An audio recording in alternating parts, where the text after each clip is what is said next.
All right, good morning, everybody. I'm Justin Wolf. I'm one of the flight paramedics at Medicare Air. Sorry that we're coming to you virtually this morning.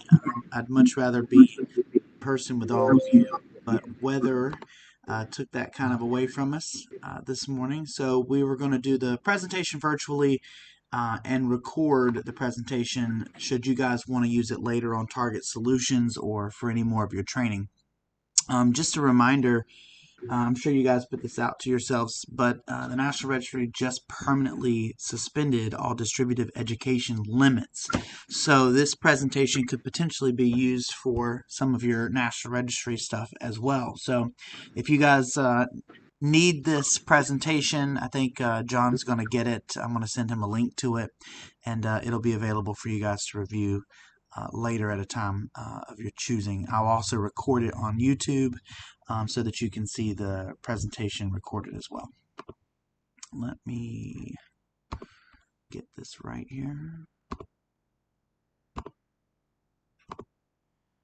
All right, so this is our standard landing zone presentation for 452 Mike Tango. As you can see in the slide there, that's our primary helicopter for right now. She's a EC-135.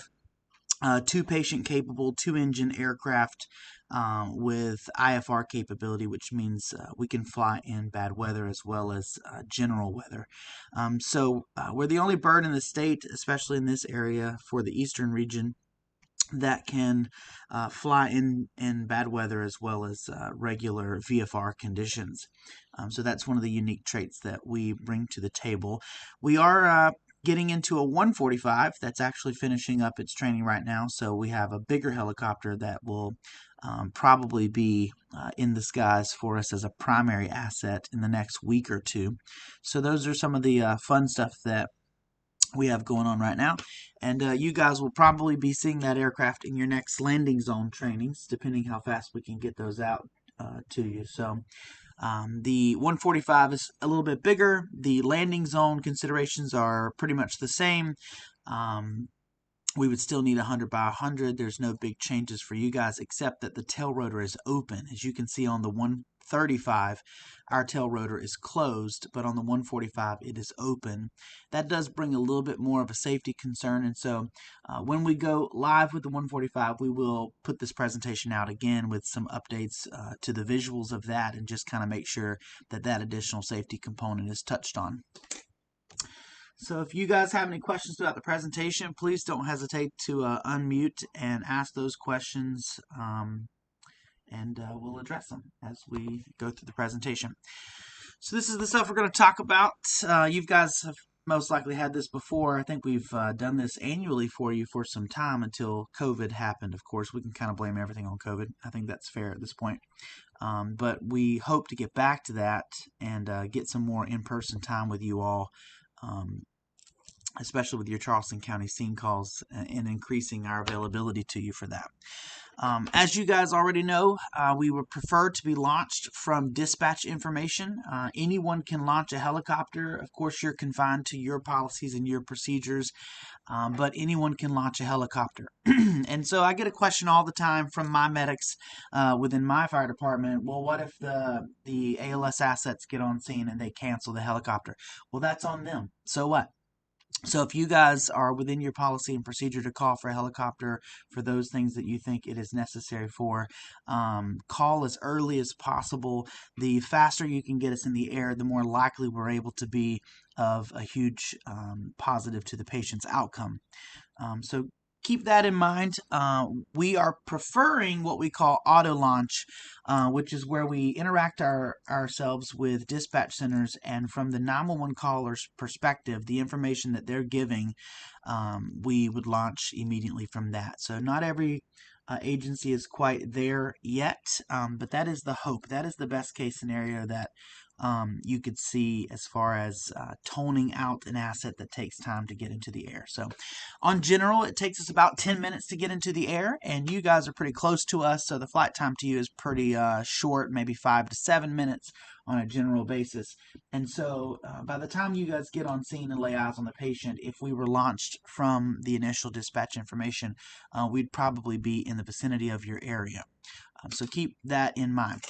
For aircraft standbys, we want to remind everybody that we don't do standbys. If you guys call and say, hey, check the status of the aircraft, or if you call and say, put Medicare Air on standby, that's kind of old verbiage that came out of the original Medicare program. And although we understand where that came from and what its history is, we don't do that anymore because we don't want to delay any time. So if you guys say check the status, or if you say put them on standby, we're just going to launch and we're going to come to you.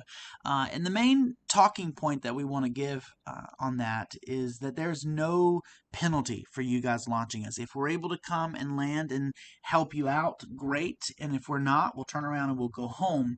So the old ideology that something is lost, or that you'll be in trouble, or that we'll judge you for launching a helicopter that wasn't necessary, is absolutely gone. Those days are over. We want you to call us early. We want you to call us preemptively. And if that ends up not being an asset to your patient and you cancel us, so be it. We want to be as available to you guys as we possibly can be. So just keep that in mind. We don't do standbys. We don't do check the status. If you say anything to our dispatch center about a helicopter, we're just going to launch and come your direction. And if we land, we do. And if we don't, we don't. Also know that we can get in the back of the ambulance and go by ground with you guys. We bring a lot of things to the table that the ambulances don't have. One of the biggest things in that box is our blood products. So say the patient doesn't necessarily qualify to get in the helicopter and we need to go by ground for whatever reason that might exist. We're not going to just say, well, if we're not flying them, we're getting in our helicopter and leaving. Our crew will get out of the helicopter and come get into the ambulance with you. And if so be it, we'll come into the hospital in the ambulance and bring all the tools and tricks that we possess with us, should they be of necessity to your patient. So keep that also in mind. We're not just here to fly your patients, although that's probably the biggest asset that we bring to your folks, your community, is the time asset of getting to the hospital very quickly.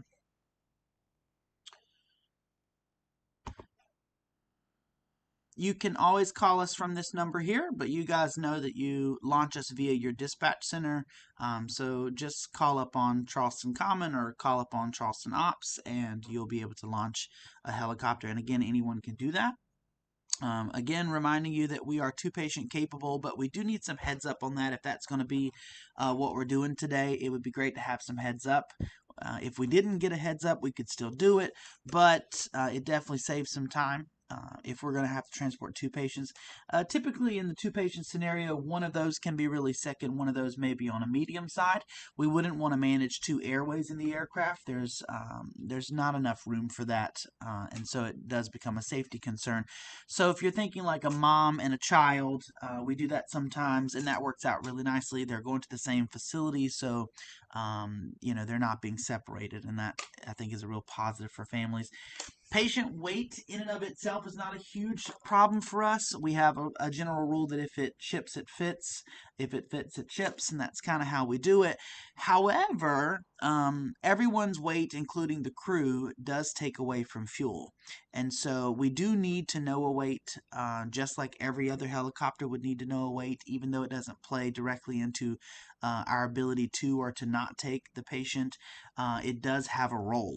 And so if the crew were, a larger crew and we had a lot of fuel on board the aircraft, the weight might become an issue. So we are still looking for you guys to give us weights when we call for a landing zone debrief. So make sure that's kind of some information that you're getting as soon as you can. These calls tend to be, crazy, and there's a lot going on. They're task saturated. Everyone's very busy and doing critical things, and so we're trying not to add much to you guys, if at all possible. But weight is one of those things we absolutely need. And if you could tell us whether this is medical or trauma, we will bother you about other information. But if you can't get it to us, then that's okay. You folks already know how to put out LZ locations as far as lat and long. I don't know if you have it on your phones, but there are GPS coordinate converters for what we need.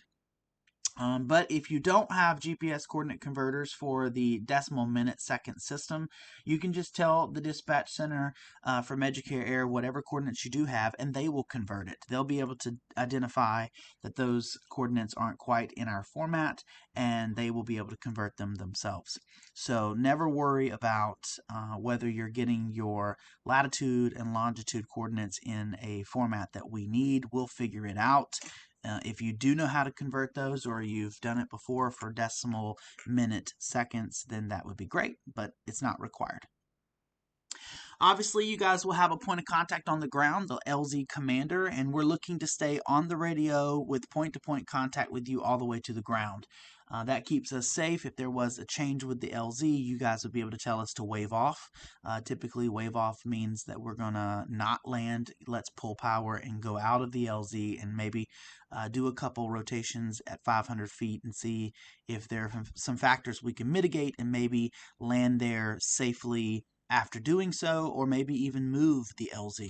Whatever you guys on the ground are determining is best for us. So that's kind of what the LZ coordinator is doing there.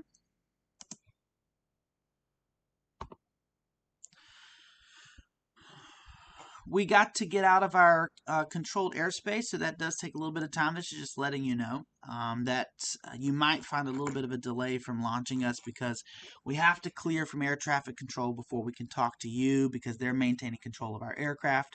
And so if you're on the channel and we're not quite responding to you yet, just stay on that channel. We are coming to you. We are going to talk to you. It might just be that we're talking to air traffic control, so that's something to keep in mind.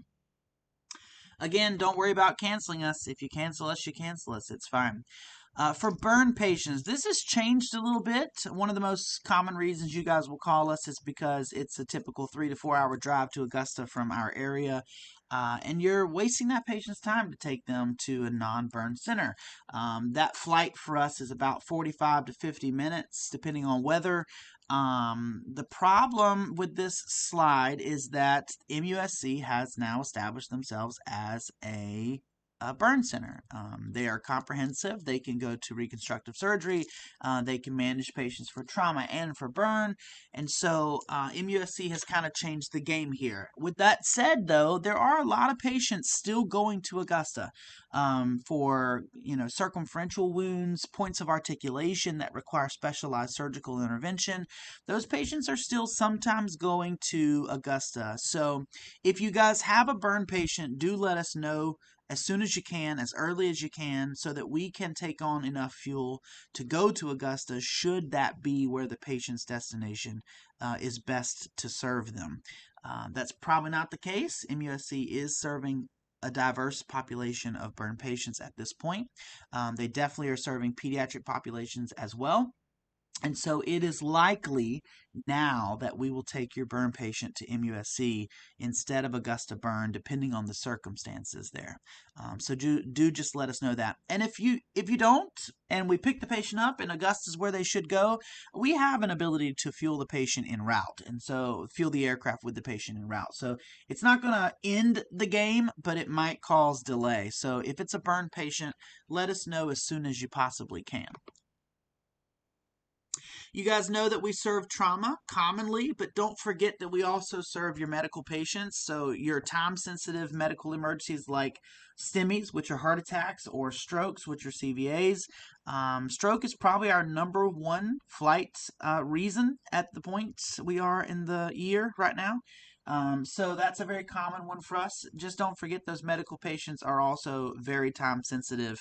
Time is brain and time is heart. And so if you have those types of patients, those are also reasons to call for a helicopter. We also carry medications on board the aircraft that serve this particular population of patients that the 911 agencies do not carry. So that's another component to think about if there's extended extrication from a home, or maybe you guys are a pretty good distance into your jurisdiction and it will be a long ground time to MUSC. Those would be patients you could also launch us for. This is the back of our aircraft in the 135. Again, this is changing soon because we have the 145, which is much, much larger in the back of the aircraft. There's much more room. The seats are able to articulate and move about the 145. They're not in the 135. And so the point of this picture was to show you kind of the fits then it ships rule. So even if a patient weighs 400 pounds, we'll probably be able to carry that. However, it's got to fit between the seat you see on the left side and the wall you see on the right side. And so even if their weight wasn't a problem, maybe their diameter is. And so that might be an issue for us. It depends on the patient. So give us a heads up on your larger patients, even your taller patients, patients that are above 6 foot tall. Just give us a heads up on that as soon as you're able to do so. This slide is also a little older, and we have changed this recently. We now carry a Lucas device in the aircraft, and we are able to serve cardiac arrest patients via flight. We're not necessarily doing that in a primary role right now, as far as we want people to launch us specifically for that purpose. But we do want you to know that should a cardiac arrest occur in the aircraft, we are now better suited to manage that. Getting those automatic devices that are best suited in the aircraft and are approved for the FAA did take some time, but that has now been accomplished. And so we carry a Lucas device, and we can serve the cardiac arrest population in the aircraft, especially with the 145 that's coming soon. There'll be much more room to better serve that patient. So this is a possibility. No longer are we for sure confined to going by ground. If the circumstances were conducive, we could potentially fly your arrest patient from the scene. Something to think about. That's us coming off the old Yorktown there. We land there a couple times a year for some different gigs. It's a pretty cool little landing zone. For the landing zone itself, we tend to need 100 by 100. It says 80 in the 80 by 80 in the daytime. And that's true, but on a general basis, if you were reading any of the literature, LZs tend to need to be 100 by 100, but 80 by 80 will work in the day. Just keep in consideration that the ground should be flat. There should not be any FOD, foreign object debris, so no large rocks, no cones, no safety tape, caution tape. We don't really like flashlights on the ground. All of those things seem like they might stay put, but they don't. With the extremely high winds we're able to put off of the aircraft. So no cones, no caution tape, no flashlights on the ground if at all possible. None of those red lighted sticks. Flares are kind of also a problem. So just be careful with that. Our best practice would be that you'd mark the LZ with a vehicle instead of with all of those other types of devices that we tend to see. We don't want any of those things coming into the rotor wash. We don't want them to come into our tail rotor. And so that's a big deal to think about. So 100 by 100 is the best goal, 80 by 80 in the day. Make sure that there are no large power lines, no large power poles, no water towers in the vicinity of the aircraft's landing zone. And you also have to think about the space beyond your landing zone. So think about where you are, geographically speaking. Do you know that area well? And if you do, is there a water tower in the vicinity? Is there a cell phone tower in the vicinity? Are there any lines or poles? Those are the types of obstructions we're asking for you to think about and call out to us, even beyond just the LZ area itself. We do approach as a forward motion. We're not trying to come straight from up to down or a hovering descent. We don't tend to want to do that. That doesn't work best for flight. So know that we need enough area to kind of come in at an angle into your LZ. And we'll do a couple of fly arounds. We call them high recon and low recon, where we're looking at the LZ that you have, and we'll advise you if something with the LZ is not working. So don't feel like you've got to get these 75,000 variables correct. If the LZ is not what we know to be safe, we're going to talk to you about it from our point-to-point contact on air to ground 3 most likely, and if we need to, we can move the LZ, or if there's something to mitigate, we can mitigate it.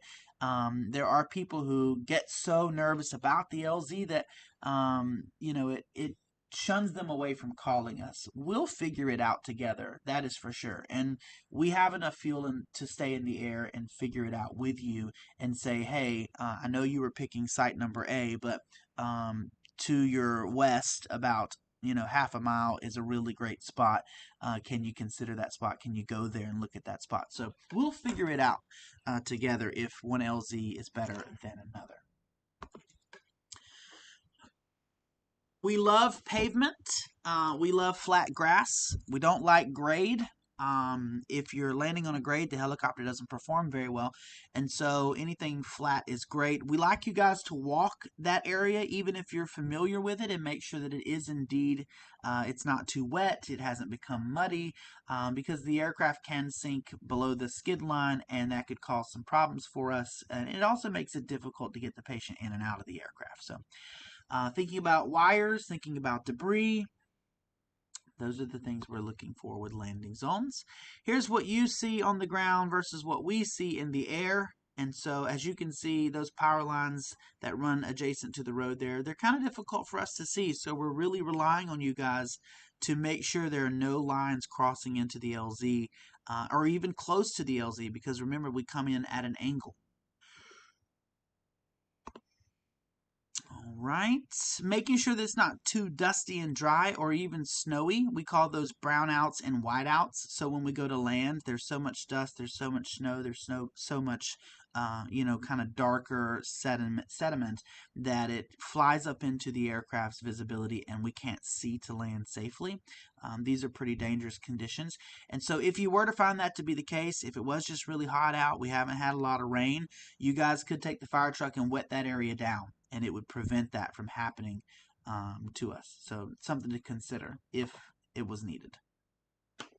Just letting you know, our rotor wash is pretty significant, about 75 mile an hour worth of winds coming off of us depending on weather conditions. It can be much more than that, so just keep in mind that hats are a problem, sheets are a problem, stretcher blankets are a problem. We really try to go after the fire departments about their hats, police departments about their, they have those patrol hats on. Those things get into our tail rotor and we are definitely done. We're on the ground waiting for a mechanic to come say, the hat that we shredded into a million pieces didn't cause any damage to the aircraft. So be very careful with hats. Be very careful with stretcher material like sheets and blankets. Here is a good picture of how rotor wash actually works, and it draws everything back into us. And so that's kind of what the picture's point is here, is that it looks like the aircraft would push things out and away, and initially it does, but if that material is within the vicinity of our rotor wash enough, it'll actually be drawn back into the rotor and into the tail rotor. And so that, of course, is a big deal. For lights, our best practice for you guys is turn off the emergency lights once we are with you. Initially, we love your emergency lights because they help us find you. So we definitely want your emergency lights on until we're literally over you and hovering around your LZ. When we're over you and hovering around your LZ, you can turn the emergency lights off so that we can best see your headlights pointing towards the LZ. The best thing to do is to use a vehicle or two vehicles to kind of shine their headlights onto where you want us to land, maybe in an X pattern on their low beams. Remember that we are wearing night vision goggles. And so the heavier your light, the more likely you're going to wash out the goggles and we're not going to be able to see very well. So make sure that lights are pointed towards the ground, not up into the air. And keep your emergency lights, your red and white flashers on until we get over the LZ. Then it would be best practice to turn them off, leaving only your headlights on low beam pointed towards the area that you want us to land at. And that picture at the bottom is what we're talking about there. That's best practice.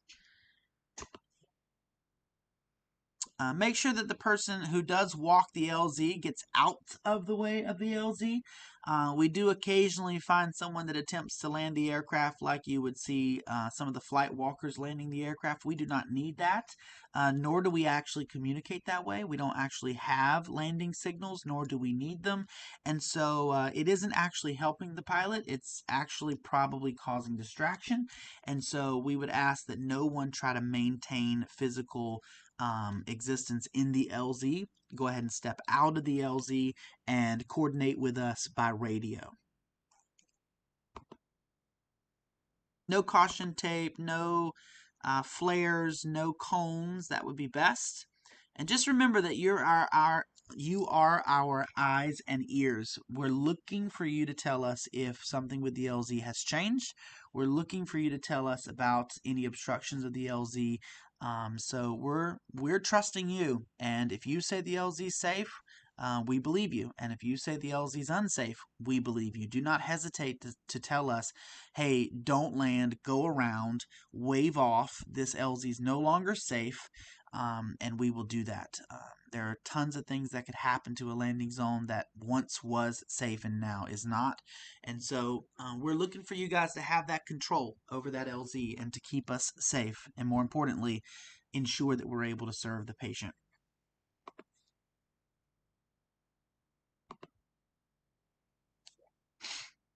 Again, we're going to be talking to you most likely on Air to Ground 3 or on EMS Common via Charleston County Consolidated. Either one of those things is fine. We always encourage the crews to make sure they're super familiar by memory of getting to those channels because that's our most available method of communicating with you. So keep that in mind. We're looking for your brief. You know, how big is your LZ? What kind of surface is it? Are there any obstructions? You know, what's the weight of your patient and what's the current stability of the patient? Is the patient stable or unstable? Do they need blood products? Do they need an airway?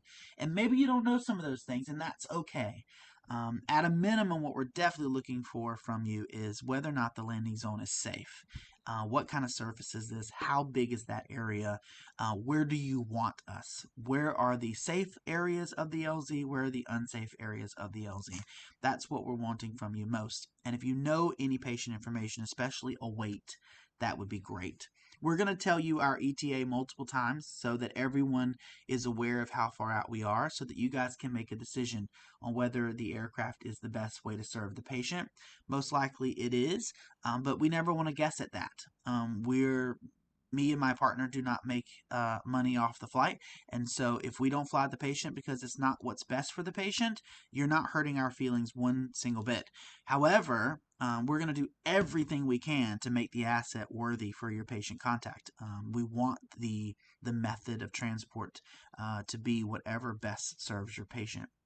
So we're going to give you an ETA as soon as we can. The moment we get out of air traffic control's airspace, we're going to try to make contact with you. And again, lots of times we'll be on there faster and you won't be answering us. Well, we're going to keep trying. All the way to the LZ, we're going to keep trying.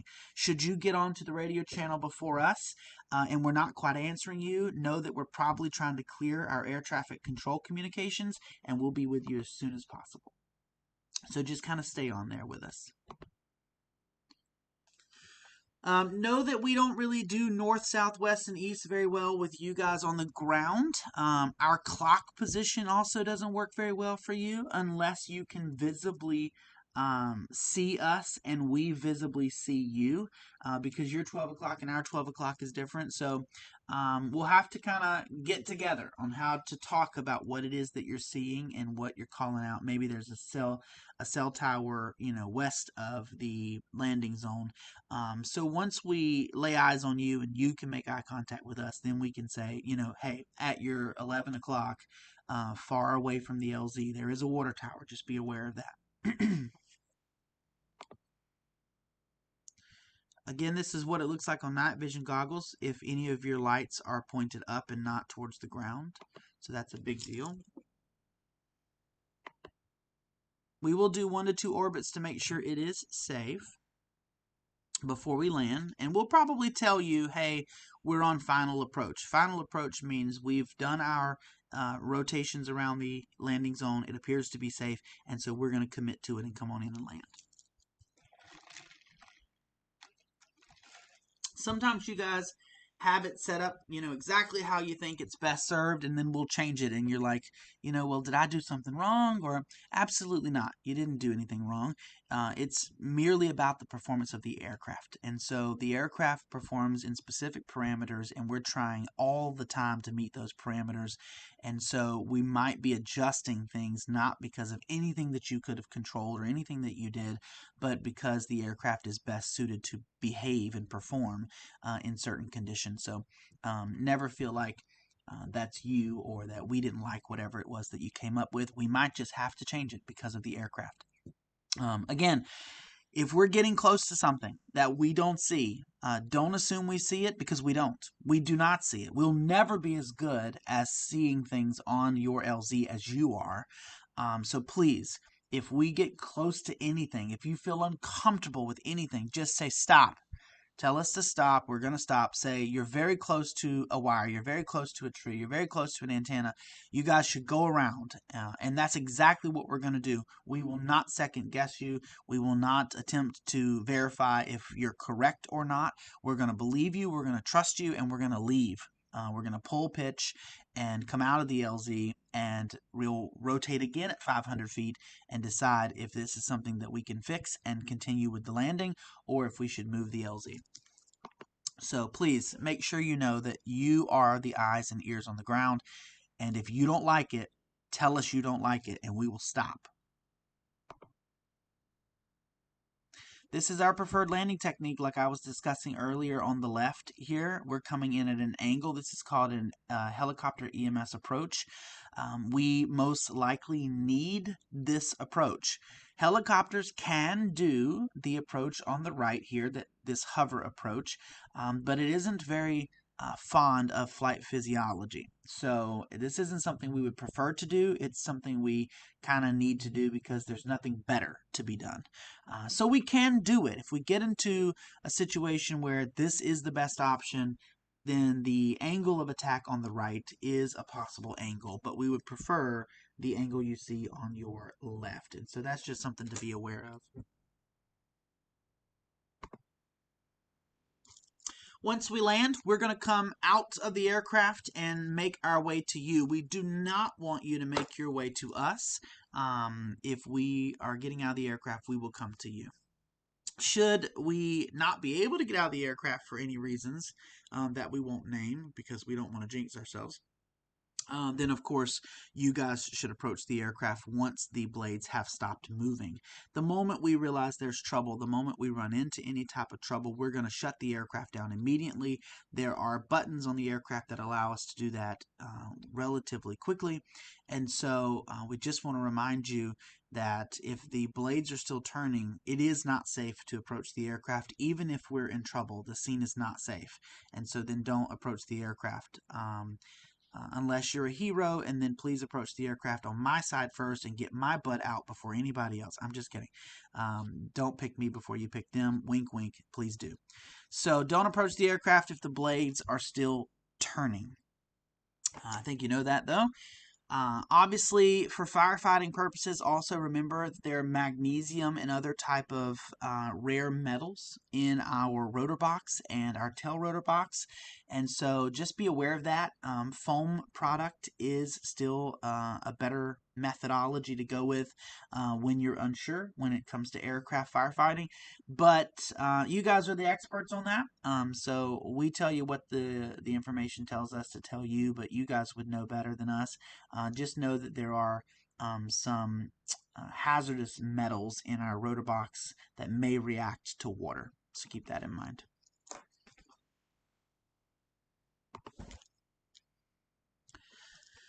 We do have someone typically on the outside of the aircraft that's safety watching so that no one approaches us, but at a minimum, never ever approach the aircraft from the rear. Always approach an aircraft from the pilot's position. If you can make eye contact with the pilot, then you're safe. If you can't see the pilot, they probably can't see you, and then you're not safe. So the 12 o'clock position, the 1 o'clock position, the 11 o'clock position, those are good positions to approach the aircraft. Make eye contact with the pilot. 100% make eye contact with the pilot. We do operate in the rear of the 135. It loads via the rear of the aircraft, but outside of this caution area to the left of your screen is the horizontal stabilizer. That is the in-flight tail rotor stabilizer. We would never go past that towards the tail rotor. We would always stay towards the core of the aircraft. We never ever pass the horizontal stabilizer. There's no reason to be beyond the horizontal stabilizer around the tail rotor itself. Even though our aircraft has a closed tail rotor, and that does make it more safe, you do have to still keep in mind that it is pretty dangerous to be past this horizontal stabilizer here.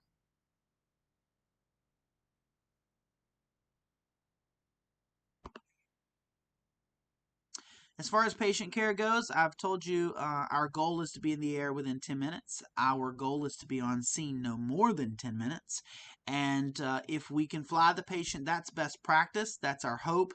If for whatever reason we're best serving the patient by ground, we're going to go with you guys. We're not going to get back in our helicopter and go home. We're going to bring all of our fun tricks, whatever we might have, and we're going to get in the ambulance with you. Packaging a patient, we're kind of basically making them a taco, as you're familiar with on the ambulance. We're going to do the same thing with probably the same equipment. We carry the little yellow tacos just like the ambulance does. And so just make sure that everything's on the inside and that thing is burritoed up. We basically do not want anything to fly out of the patient area on the stretcher and into the rotor wash. That's the goal. So again, reminding everyone, hats are a problem, sheets are a problem, blankets are a problem, even bags of fluid and stuff that's not grossly secure to the stretcher. Basically, put everything that can be put inside of the taco, and then the seat belts should go on the outside of the taco if at all possible. Remember that we are a partner with MUSC, but we don't have to go to MUSC. That's not how it works. We will go to whatever hospital best serves your patient. If that's Trident, we're going to Trident. If that's Augusta Burn Center, we're going to Augusta Burn Center. Even Savannah, because you guys are in a special location, Beaufort, Savannah area is also a potential trauma center or specialty hospital center in your area. So we don't have to go just to MUSC. We will go wherever the patient is most appropriately served. Loading the stretcher. Hi, we're rolling. We're rolling. So maybe this will be nice and plain. So, hi, we're rolling. So, as the crew approaches, they're going to approach from the front or the side where the pilot can make contact. Oh, it's not being too nice. They're going to stop. I'm going to bring it over to close to the good stuff. I'll show you the good stuff. So this is the point that we want to make right here to you the most. In the aircraft, the stretcher is not flush with the aircraft. So as you can see, we'll need two people or maybe even one person on the front of the stretcher. So we'll always operate the back of the stretcher where we actually put the patient into the aircraft. We'll always operate that area, but we will need someone most likely to help us get the stretcher up on top of the lip of the aircraft in order to get the patient in. And so that's kind of what we're needing you guys for most. So let's go back to that. And then one of the flight crew will always control the foot end of the stretcher. They're going to put the wheels up on the deck. So you're helping us get on top of that. And then put the patient into the aircraft and secure it. They'll go back. So there you go with that. We'll need your help loading. And there's a good picture for you there. We're having the person at the head get the head of the stretcher over the top of the lip of the aircraft there. So we'll probably pull one of you with us to make that happen.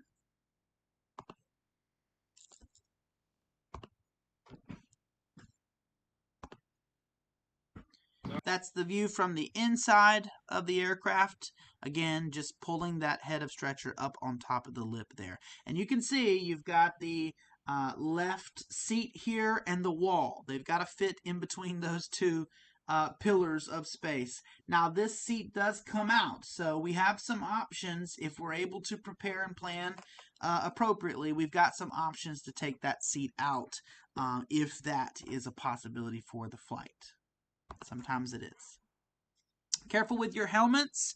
The firefighter helmets have the eagle on the top there, and you guys actually, we don't know who, it might have even been us. We might have done it ourselves, but we had a little bitty nick, the slightest nick on our tail rotor. It was barely visible. We found it on a walk around, and it put us out of service for a week. Airbus would not certify the safety of our tail rotor, and they would not certify the safety of the tail boom, which is made of carbon fiber. And so we ended up having to get an entirely new tail boom until they would certify the repair. So that's a pretty big deal. Just make sure your head is low when you're approaching the aircraft. And so anytime you're around the back of the aircraft, remember that Ready? Ready. Okay, as the tail rotor boom, the boom on the tail rotor. all right, so after we've approached the aircraft, This area underneath here is shorter than you. And so just keep your head as low as possible and try to make sure that your helmet is not hitting the tail boom and causing any little nicks on the tail boom. That will put us out of service.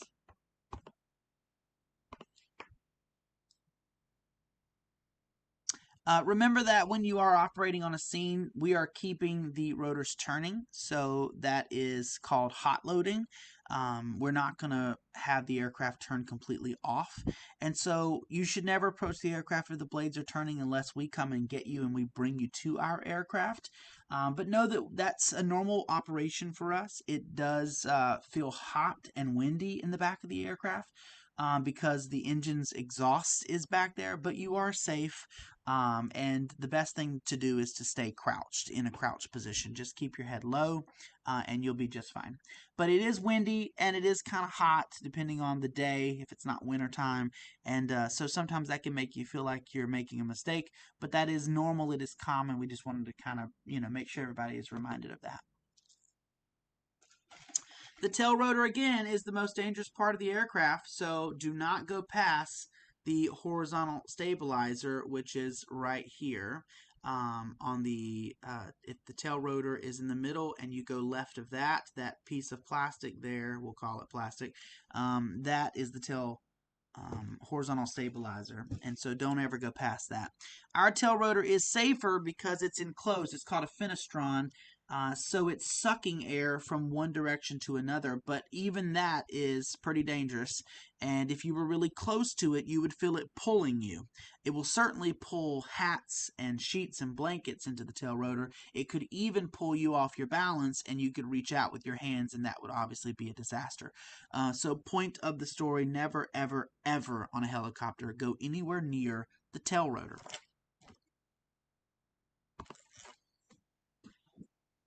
Spinning pretty fast. We talked about it. Don't go back there. There's another picture. This is another one of us flying to you guys. We already said that we can do a 2-patient configuration. Remember that we do fly IFR. That doesn't really make a big difference for you guys as much, but there are 911 services that are working aggressively with us with IFR, such as Georgetown County. They have an IFR airport in the middle of Georgetown, and so we fly there for scene calls IFR all the time. IFR means instrument flight rules, and it just means you can't see outside of the aircraft, and that makes flying difficult. And then VFR is visual flight rules, which means it's a good sunny day, the ceilings are 10,000 feet, and we can see everything that we're doing. And so most aircraft are VFR, and then special aircraft like ours are IFR. And so don't ever not call us because of the weather from your interpretation. Let us make that call because we do have minimums that are different from other aircraft. And so maybe some aircraft wouldn't be able to fly that call, but maybe we can. So never worry that we won't take the call because of weather. Just try and see if we're able to make it work. We're flying IFR because we have an autopilot. In our particular aircraft, once we get to about 50 feet and 60 knots, the autopilot technically can come on and take control of the aircraft. So we like to tell the pilots that we only need them to get us off the ground. The computer could actually fly the aircraft all the way back to the ground. That's a complex story that I made very easy and short, but it is true that our aircraft is being flown by a computer, a highly capable computer, and we need our pilot to get us off the ground, but we technically could get back on the ground using the computer, although I don't want to give that a go.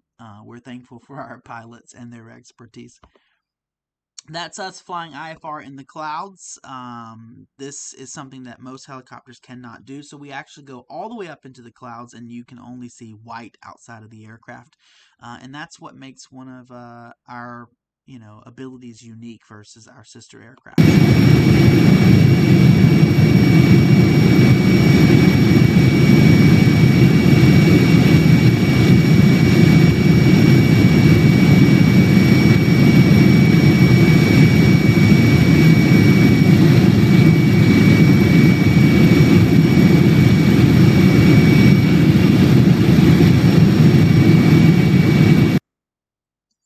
Pretty cool stuff. We do that a lot. We're pretty fond of it. It takes a lot of training, and it really works out for the patient. It takes a good bit of flights that would have been turned down and turns them into retrievable patient populations so that they can be best served in shorter time frame. So we're pretty excited about that. Who's on the aircraft? So we have a pilot, a medic, and a nurse. We recently went down to 3 years. It was 5 years, but the flight world is struggling with staffing just like everybody else is. Not as much so, obviously, but we are still. And so we went down to 3 years. It was 5. Our pilot has about 3,000 total flight hours before they come to us. Most of them are military, but we do have some fantastic private pilots that come to us with a wealth of knowledge from elsewhere. Your paramedic and your nurse have about 3 to 5 years before they are eligible to apply. However, most of us end up with about 10 to 15 years of experience before we end up getting this job in an RSI capability. So that's managing airway and ventilatory management in ICU patients. We both take board certification on an international basis through IBSC for flight paramedicine and CFRN, Certified Flight Registered Nurse, which is almost the same exam. And so the pilot, the medic, and the nurse have taken specialty courses and exams and maintain those exams every 2 and 4 years in order to be on the aircraft to serve your patient populations.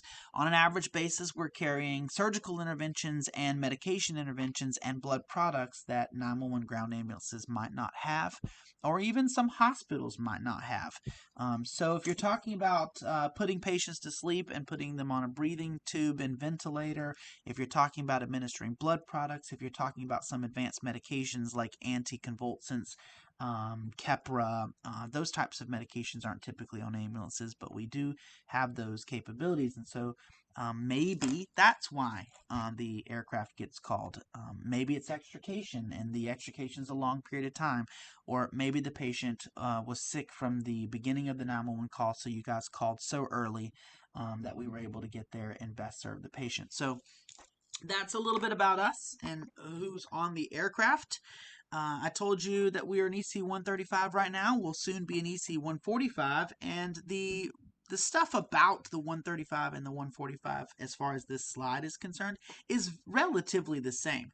We're typically flying at about 1,500 to 3,000 feet in the air, and we're going about 140 to 150 miles an hour depending on wind conditions, depending on if it's hot versus if it's cold. There's a lot of variables that kind of change that.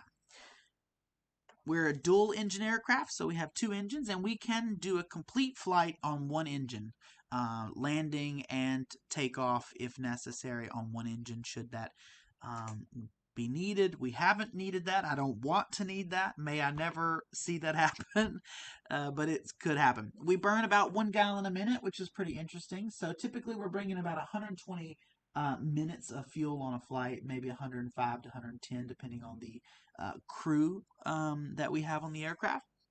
So we can go a pretty good amount of distance. Basically, we think of our distance and time as being cut in half, or at our best, being cut in 2/3. And so, for example, for us to go to Beaufort, South Carolina, only takes us 20 minutes. If you were to take that journey by ground, because of the coastal waterways and the maneuverings, it would take you much, much longer. So that's kind of how we look at that. We have about a 200-mile range if we were looking at it conservatively. We're more than that, but we have that at our disposal. So your borders of the Georgia, Tennessee, North Carolina line, those are typically where we would go. We go to Augusta a lot. We go to Greenville a lot. We go to Duke, Charlotte. Savannah Memorial is a big one for us. We've occasionally gone to Beaufort and Vidalia, Georgia. So those are kind of the places we serve. We tend to serve you guys around this area the most, the hospitals and the 911 services around this area. The rescue of us, remember to get me out first. So try to identify where I'm at in the aircraft and hurry up. I'm just kidding. You're going to always approach the aircraft from the 12 o'clock position. Do not approach the aircraft while the rotor blades are turning. Remember that we do have some reactive metals in the aircraft, as we've discussed already. So think about those things. And then once you approach the aircraft, you can work on getting us out if we're unable to self-extricate ourselves. So the first thing we're going to do is every one of these things in red needs to go to off. Off, off, off, off, off. If you turned every one of the switches that have a red on them to off, you'd be doing good stuff. And that's on our front dash panel. And then you have these two switches here on the top here that say emergency off SW1, emergency off SW2. You flip those little protective gates up and you press those, and that shuts the fuel off to our engines. We'll see the big picture here shortly. Over here on the twist grips, we want to turn those all the way to the off position, although if you've done the other things we've talked about already, that's probably not necessary. For the doors of the aircraft, they easily come off, so if necessary, just grab those bad boys and yank the crap out of them, and they'll typically come right off for you. We've actually taken doors off the aircraft by accident, simply by trying to open the door. So they're made to come off unless they're jammed or they're pinned because of a difficult landing. We'll go with a difficult landing. That's a politically correct way to say that. But if for some reason you can't yank that door off, the windows are made to fall out. And so the way you would do that is you'd grab that top red gasket right there, you'd pop it off, and you'd begin bringing that black gasket all the way out around the entire square of the window, and then you would push on the red dots, and the windows should fall right out.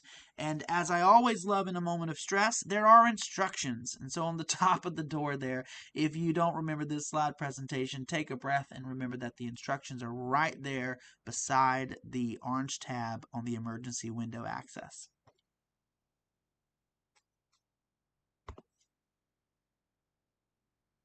If you want to ride along with us, we do that. This information has changed, but you can still get a ride along by talking to any of these people. So you could reach out to the folks on this slide, and they would be able to point you towards me, and we could get you on the aircraft. We tend to want to fly you in cold conditions because the aircraft doesn't like to perform as well as it can perform in the summertime. It prefers the winter time. 12-hour shift, 7A to 7P. October to April is best timing-ish. Maximum weight has to be 200 pounds. Otherwise, we'll have to leave you on scene a lot, and that doesn't make for a fun day for anybody. So keep that in mind. So we do offer ride-alongs. Most importantly, I think from our perspective, we want to just tell you guys a huge, huge thank you. You keep us safe. We wouldn't want to be landing in fields without you telling us what you see on the ground. I think the slide has made it clear that what you see and what we see are very different from our angle versus yours. And so we're thankful for you. We're thankful that you keep us safe. We know that having you there means that we have a good chance of being rescued should something not go well. The flight world is unpredictable and it's unforgiving. And if you keep up with the news at all, you know that helicopters are making their way to the ground in an unprepared manner all the time. So we're thankful that you're there. What you guys do is priceless. And so we wanted you to hear that from us, obviously. So thank you for calling us. Don't ever be afraid to call us, and don't ever be afraid to wave us off. If what you're seeing on the ground isn't safe, tell us it's not, and we're going to believe you. That's what we have you there for. This is our boss, Justin Van Dam. Awesome guy. There's his information right there. Anything you were to need, if you guys want more training or education, even if that's BLS training or ALS training for your in-service programs, ventilatory training, IV pump training, even BLS skills. We have BLS instructors at the EMT level through the state of South Carolina. We have ALS instructors through the state of South Carolina. We love to help and come out and integrate ourselves into your programs and familiarize ourselves with who you guys are on a more personal basis, beyond just the call itself and having you guys land us safely at an LZ. So if any of that stuff interests you, reach out to us. We'd love to hear more from you than just LZ training. Any questions for me? Any questions? No? All right, I think we're good, Justin. All right, man. Thank you. I'll send you the links. All right, thank you. Thank you.